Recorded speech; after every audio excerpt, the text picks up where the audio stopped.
Hello, and welcome to another edition of the Film and TV News. Today's topic was going to be because I'm going to tell you something because yesterday and today, because comedian Kevin Hart were working not one but two projects on development at Netflix. Because as we know, Kevin Hart's production company Heartbeat and Netflix got a relationship with Netflix, and since the days of pandemic, he haven't made it. A bunch of movies were releasing on Netflix, including The Fatherhood was originally set in theatrical release with Sony Pictures, but however, pandemic is still ongoing, so it dumped to Netflix, as well as other films on released on Netflix at the time, including Meantime with Mark Wahlberg and Lift was the second produced by the Batman director Matt Reeves. So that's not even to tell you this is the okay film, but it's pretty much the and pretty much the was pretty much an action comedy. It's pretty much in a similar way like the let's say the man who with from Toronto, starring alongside Woody Harrelson. But to me, this is not as good as Remember. But hey, at least it got cameo with Jean Reno, so there's that. But they also have a TV show, most notable, True Story. Was not kind of a true story, but it is based on a biographical of himself loosely, but although starred alongside Wesley Snipes. Also, happy 62th birthday to Mr. Snipes. I really love him play, but I really love the cameo in Deadpool and Wolverine. So we do a next sub. We'll maybe do it again in the future, but who knows? Anyway, but I'd also produced the stand-up specials on Netflix, and especially the one show was not produced for Netflix. It was on distributed service Peacock. It was no fine. It was the miniseries Five Nights, The $1 Million Heist was based of the fictionalized actual armed robbery and Atlanta party at night. Muhammad Ali's 1970 October 1970 comeback fight after the slip out of his boxing license in 1967 for the being the consensus objection to fighting in the Vietnam War. So it starts with the cast including and of course Kevin Hart, Taryn B. Ensign, Don Cheadle, Samuel L. Jackson, and Terrence Howard. So it received critical acclaim and might be going to be an Emmy or Golden Globe um,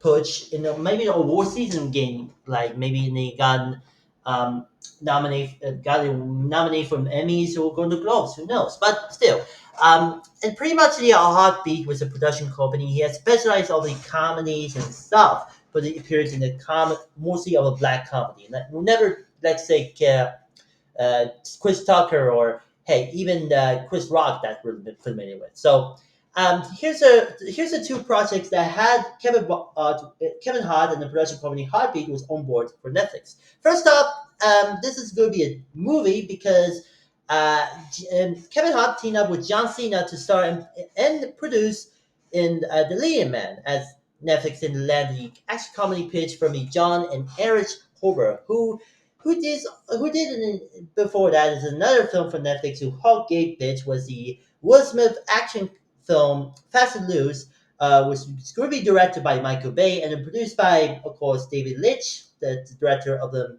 and action films like Deadpool 2, Bullet Train, and Fast and Furious, Hobbs and Shaw, the and of course the Fall Guy. Well, I will talk about it in a second, but unfortunately, there's something went wrong. As you know, Michael Bay and Will Smith parted ways doing the pre-production and especially the doing the production of the this movie Fast and Loose because the reason that Michael Bay was moving on doing the projects, yes, including the new Transformers movie, was developed at Paramount because after Paramount Skydance merger was probably much deal completed, but these go ahead. Edison gave go ahead to make new Transformers stuff, and Will Smith on the hand, well, it was what becoming the downhill after Oscar slap debacle because sure they got the only good thing was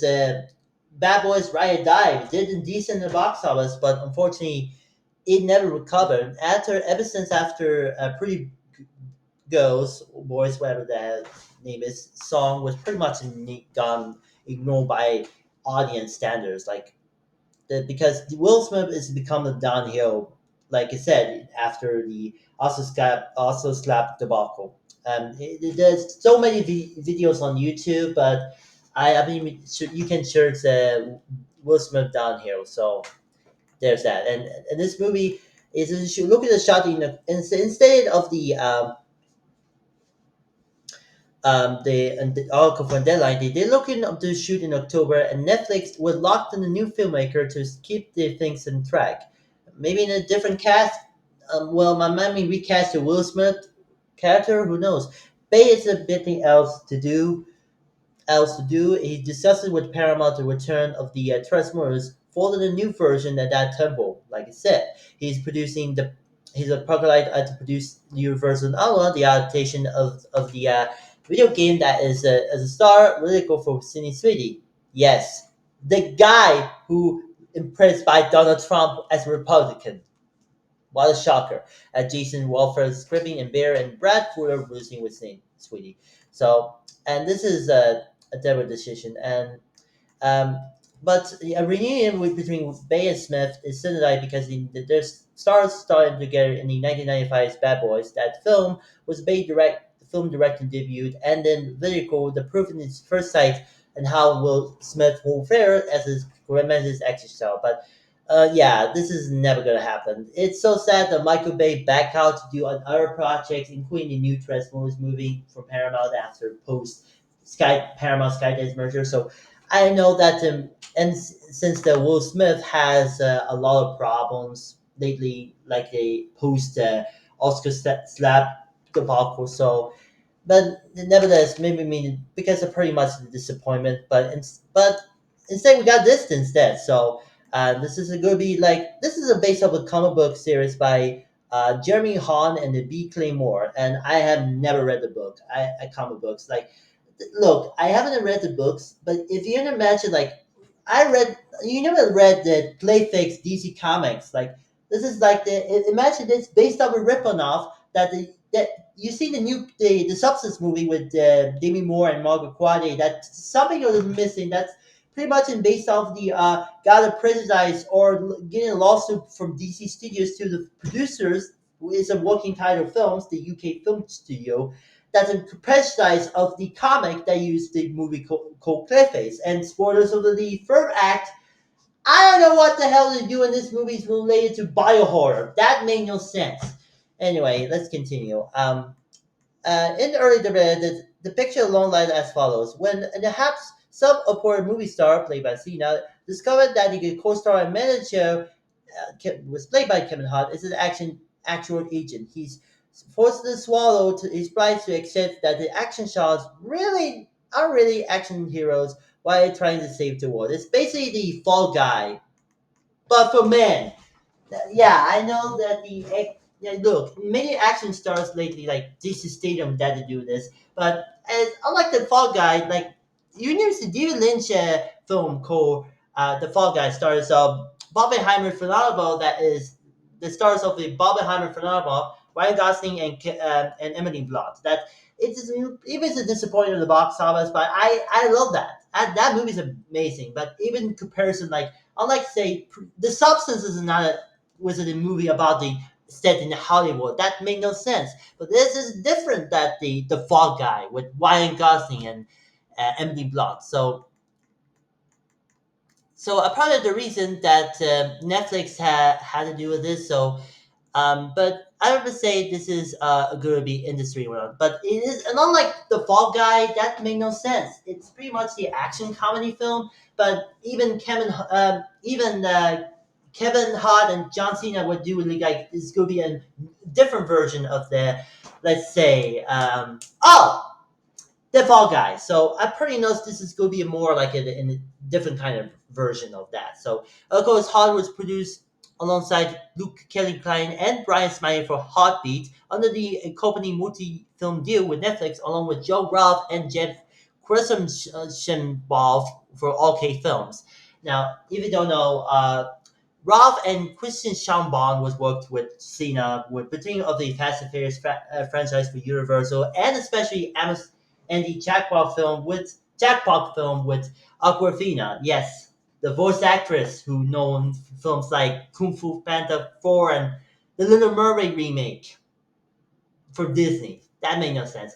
And yes, it was from Amazon and GM Studios. That was pretty much a success. So I already know they have the cameo with Eugene Kelly, the guy who destroyed by Eminem for some reason. Anyway, Eric Giller and Peter Strain from Ecomon Pictures, Cena and Dan Murrah, as executive producers including Zach Roth.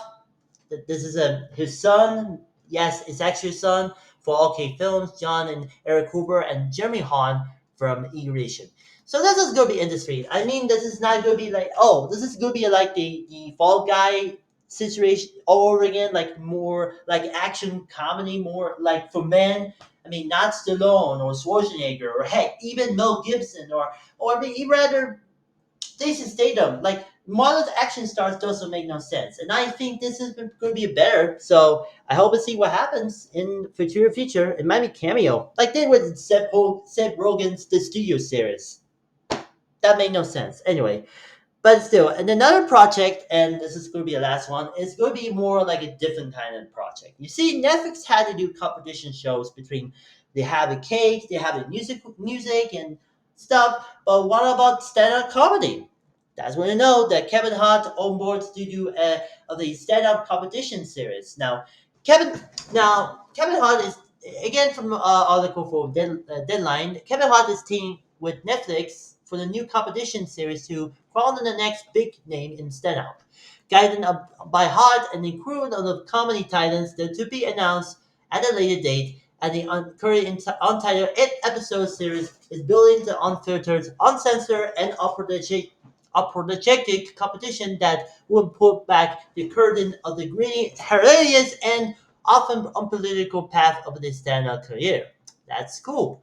Contestants of all across the nation um, will face an regression test that mirror the real life journey of a comedian for brilliant open nights to bomb sets, rewrites, and the pressures of the big stage performance. The competition will give the viewers of an unbalanced look behind the curtains of the comedy darkest corner and brightest spotlights, whether the challengers inspired by comics, actual characters' tragedy, heartbeat, and Afro streets in industries will produce the show. Set to debut in 2026, is next year. Hart will executive produce alongside James Lipskit, um, Dan Colford, Nasrat, and Dan Warper from the Afro Street Industries, as well as Luke Kelly Plant and Megan Hoffman for Heartbeat. Now, this is going to be an industry one. This is pretty much the comedy. Oh, another mention. The day got out from the end of the last comic stand, nice season run on NBC. And seriously, seems like the we overdue for a new series, elevate on the next generation of comics, as well as in the one that will pull back the curtain on stand up in a way that has been done. So I probably know this is going to be like the new version of the last comic standing on NBC, but this is going to be on Netflix. So I pretty much Kevin Hart was pulled of the stand-up comic and the comedy in general, mostly a black audience. Between this and that, I'm excited what Kevin Hart's up to next of the Netflix because he haven't been a long time partner. So we'll see what happens. And unlike Megan Markle had to sign an extended Netflix deal, yeah, I don't trust that. But I hope to see what happens in the future over the Netflix. So maybe we see. But I hope to see what happens. But also, Fast and Lewis might be going to be canceled at Netflix because of reasons that Will Smith become the most hated person after also slap debacle. So, but we'll see. But I hope Kevin Hart will do in the two different projects very soon between film and the reality competition show. So we'll see. So that's pretty much it of the another edition of the film and TV news. Thanks for watching. I see you later.